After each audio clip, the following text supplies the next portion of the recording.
Ekologi dan Keanekaragaman Hayati Indonesia. Berikut capaian pembelajaran dan tujuan pembelajaran materi ekologi dan keanekaragaman hayati Indonesia. Pengaruh lingkungan terhadap suatu organisme. Pada subbab A ini akan ada 3 pembahasan. Yang pertama, lingkungan makhluk hidup, yang kedua, lingkungan abiotik, dan yang ketiga, lingkungan biotik. Yuk, langsung saja kita simak pembahasan pertama. Pertama, lingkungan makhluk hidup. Lingkungan mengacu pada segala sesuatu yang berada di sekitar organisme. Itu dapat dikategorikan sebagai lingkungan tanah atau terestrial, atau lingkungan air atau akuatik. Apapun lingkungannya, kemampuan organisme menopang hidup tergantung pada faktor-faktor tertentu yang dapat diklasifikasikan sebagai benda tidak hidup, abiotik, dan benda hidup atau biotik.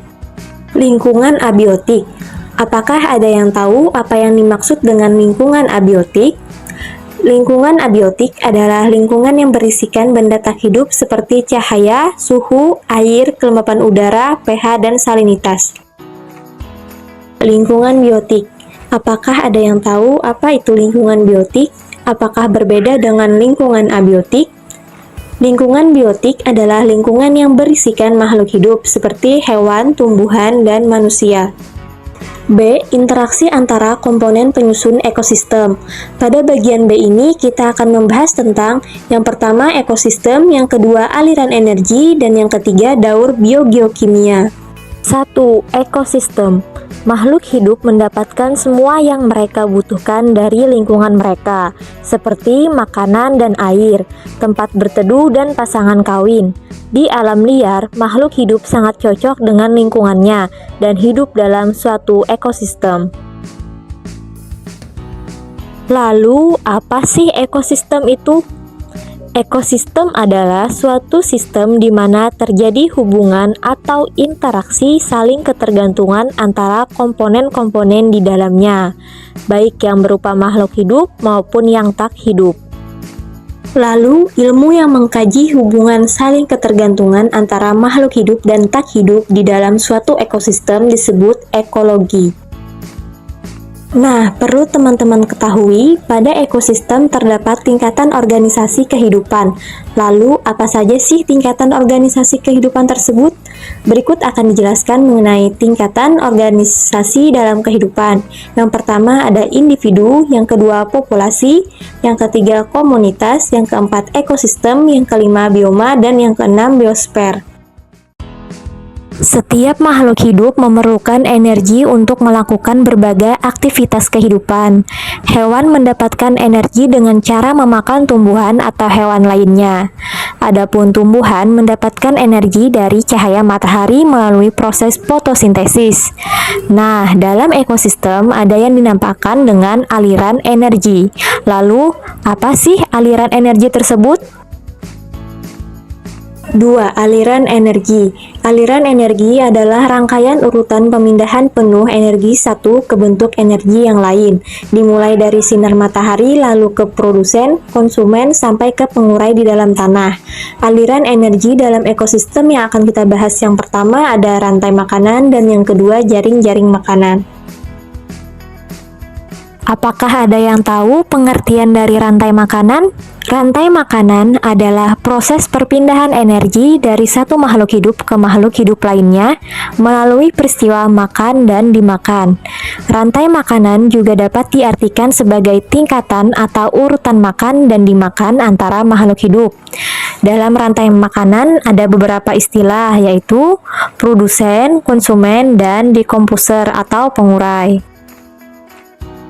Perhatikan contoh rantai makanan pada gambar berikut. Berdasarkan gambar tersebut, tumbuhan berperan sebagai produsen karena mampu membuat makanan sendiri melalui fotosintesis. Adapun belalang, katak, ular, dan elang disebut konsumen karena mendapatkan makanan dari organisme lainnya. Belalang berperan sebagai konsumen 1, katak sebagai konsumen 2, ular sebagai konsumen 3, dan elang sebagai konsumen 4 atau konsumen puncak. Jika semua makhluk hidup tersebut mati, maka akan diuraikan menjadi senyawa anorganik melalui proses penguraian oleh organisme dekomposer. Contoh dekomposer adalah bakteri dan jamur. Faktanya di lapangan, rantai makanan tidak berdiri sendiri. Beberapa rantai makanan di dalam suatu ekosistem saling berhubungan membentuk jaring-jaring makanan. Lalu, apa itu jaring-jaring makanan? Jaring-jaring makanan merupakan kumpulan dari beberapa rantai makanan yang saling berhubungan. Pernahkah kalian memperhatikan air hujan yang turun dari langit? Dari manakah air yang ada di langit tersebut? Dan mengapa meskipun hujan terjadi setiap tahun di Indonesia, jumlah air cenderung tetap bahkan berkurang?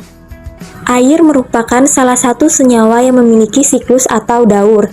Di dalam unsur-unsur kimia beredar melalui komponen biotik dan kembali lagi ke lingkungan.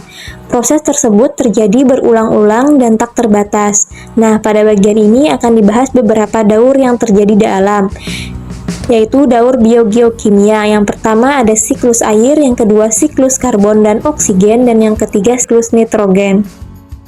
Kita memasuki daur biogeokimia yang pertama, yaitu siklus air. Bisa dilihat pada gambar berikut. Daur biogeokimia yang kedua yaitu siklus karbon dan oksigen. Siklus yang ketiga yaitu siklus nitrogen, dapat kita lihat pada gambar. Ekosistem tersusun atas komponen biotik dan abiotik. Apakah ada interaksi antara kedua komponen tersebut? Apakah ada interaksi antara komponen biotik dengan abiotik, biotik dengan biotik, serta abiotik dengan biotik? Interaksi antar komponen ekosistem tidak hanya terjadi antara makhluk hidup saja. Interaksi dapat juga terjadi antara komponen abiotik dengan abiotik lainnya maupun komponen abiotik dengan komponen biotik. Pada bagian ini akan dijelaskan lebih lanjut tentang interaksi antar spesies yang terjadi di alam. Yang keempat, interaksi antar komponen ekosistem. Yang A, interaksi antar komponen biotik, yang B, interaksi antar komponen abiotik, dan yang C, interaksi antara komponen biotik dan abiotik. A. Interaksi antar komponen biotik. Komponen biotik secara timbal balik dapat mempengaruhi komponen biotik lainnya. Sebagai contoh dalam peristiwa simbiosis, masing-masing simbion mempengaruhi satu sama lain. Misalkan seekor lebah menghisap madu dari sekuntum bunga. Lebah mendapatkan makanannya, namun lebah juga menjadi perantara penyerbukan bunga tersebut. Jadi, antara komponen dalam ekosistem terjadi hubungan timbal balik. A. Predasi. Predasi adalah interaksi antara organisme pemangsa atau predator dengan mangsanya. Contohnya, biawak yang memangsa ikan dan ular yang memangsa tikus. B. Kompetisi. Kompetisi adalah interaksi antara dua individu dapat berbeda atau dalam satu spesies yang berupa persaingan. Interaksi ini dapat terjadi karena terdapat kepentingan yang sama antar individu yang saling bersaing atau kompetitor. Contohnya, persaingan antara populasi kambing dan populasi sapi di padang rumput. C. Herbivori. Herbivori adalah interaksi yang melibatkan antara herbivori dengan produsen. Salah satu pihak akan diuntungkan dalam interaksi herbivori ini. Contohnya, kelinci makan wortel, kambing makan rumput, dan kerbau rawa yang memakan rumput. Dan yang keempat ada simbiosis. Simbiosis merupakan kehidupan bersama antara dua makhluk hidup atau lebih yang berbeda spesies dalam hubungan yang sangat erat. Nah, di dalam simbiosis ini kita mengenal ada 3 hubungan, yaitu simbiosis mutualisme, simbiosis komensalisme, dan simbiosis parasitisme. Simbiosis mutualisme. Simbiosis mutualisme adalah hubungan yang menguntungkan kedua pihak. Contoh simbiosis mutualisme adalah lebah kelulut dengan tumbuhan berbunga. Yang kedua, simbiosis komensalisme. Simbiosis komensalisme adalah hubungan yang menguntungkan salah satu pihak, tetapi pihak lainnya tidak mendapatkan keuntungan atau kerugian. Contoh simbiosis komensalisme adalah tanaman sirih yang menempel pada batang pohon. Yang ketiga, simbiosis parasitisme. Simbiosis parasitisme adalah hubungan ketika salah satu organisme yang disebut parasit mendapatkan keuntungan, sedangkan organisme lain yang disebut inang dirugikan. Contoh simbiosis parasitisme adalah tumbuhan tali putri dan inangnya. B. Interaksi antar komponen abiotik. Komponen abiotik dapat mempengaruhi hubungan abiotik lain secara timbal balik. Sebagai contoh, yaitu intensitas cahaya sinar matahari yang mengenai suatu perairan yang menyebabkan proses daur air. Yang C. Interaksi antar komponen biotik dengan abiotik. Komponen abiotik dapat mempengaruhi komponen biotik dalam ekosistem, demikian pula sebaliknya. Contoh, setiap tumbuhan mengambil air dari lingkungannya atau dari dalam tanah, tapi tumbuhan juga membebaskan air ke lingkungan atau ke udara dalam bentuk uap air. Indonesia merupakan salah satu negara dengan tingkat keanekaragaman hayati tertinggi di dunia. Banyak makhluk hidup yang khas hanya hidup di Indonesia, yang tidak ditemukan di belahan dunia lainnya. Untuk itu, selanjutnya kita akan mempelajari tentang keanekaragaman hayati di Indonesia, khususnya di Kalimantan Selatan. Keanekaragaman hayati di Indonesia. Yang pertama, persebaran flora dan fauna di Indonesia. Hutan hujan tropis di Indonesia terkenal memiliki tumbuhan endemik khas Indonesia. Misalnya, Rafflesia arnoldi, meranti, daun payung, anggrek tebu, cendana, damar, dan lainnya. Selain tumbuhan, Indonesia juga memiliki banyak hewan atau fauna.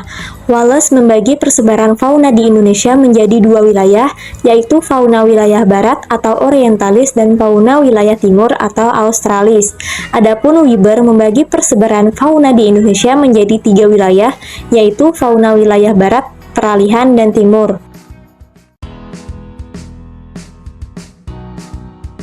2. Flora dan fauna khas Kalimantan Selatan, yaitu ada bekantan, itik alabiu, burung buburak, burung bubut, pohon mangga kasturi, pohon ramania, dan lainnya.